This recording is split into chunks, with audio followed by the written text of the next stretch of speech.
We'll do actually we'll solve by factoring, just like we've been doing before. And then,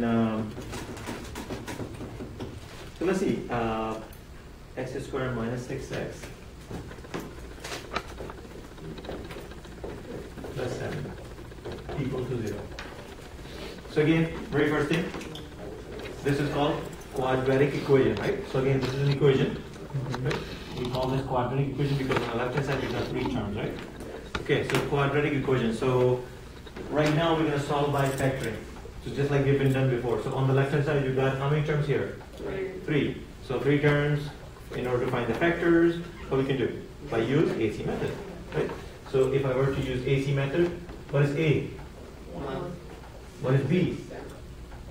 6. Negative 6. And C? 7. Okay, so we already know A, B, C, right? In here. So if I were to use, for example, let's say A, B, C, what is going to be go at the top? 7. And at the bottom? Okay, so give me two numbers. When you multiply, you want to get 7. When you add or subtract, you want to get negative 6. Negative 7. So 7 and 1. 7 times 1 is 7, but then 7 to 1 is 8. But what else?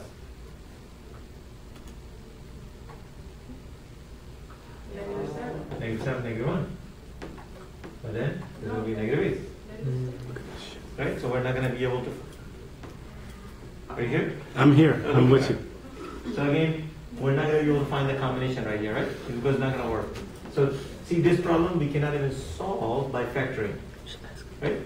So there's going to be a lot of these problems we're going to do, where we cannot solve by factoring, but we're going to be able to find the, solution by completing a square and quadratic equation. Tuesday, you're still here? Okay. You got a quick question? Sure. What section is this? 10.1. No, I mean, what section is this question here? Because I didn't see it in 10.1. Oh, I just made it up. No, I mean my question. What is your question? Complex fractions. I didn't know if it was supposed to be. I was supposed to ask the last section. No, so it's a complex fraction, rational expressions. This one is 6.5, I think. Okay. Okay.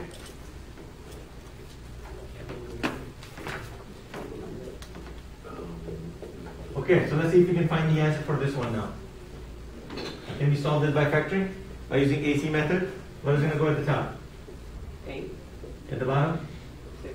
Give me two numbers and you multiply is 8. Add and subtract, you want to get 6. 4 and 2.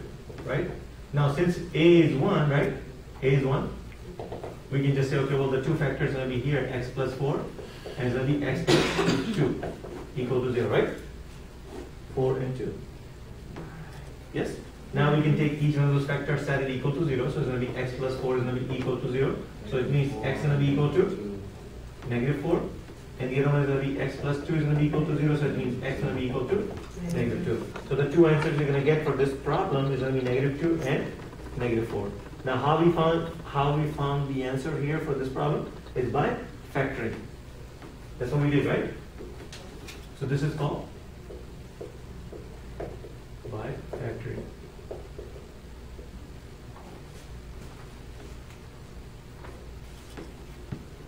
Now, just for the sake of kind of see the difference, between these methodologies, what we'll do, we'll take the same problem and we'll solve it by completing square methodology, and then at the end we'll take the same problem and solve it by quadratic formula. And basically, it doesn't matter which methodology you use, you're going to get the same answers. Okay. Now we've done a lot of these factoring already. So any questions about this factoring? AC method, everybody's comfortable. We are finding the answer, right? We take at the end, we take the 0 factor and we apply both of the factor equal to 0 and solve for x, right? So the two answers we're getting here, negative 4 and negative 2. Okay, so now what we're going to do, we're going to take the same example, but we're going to try to solve them by completing a square methodology.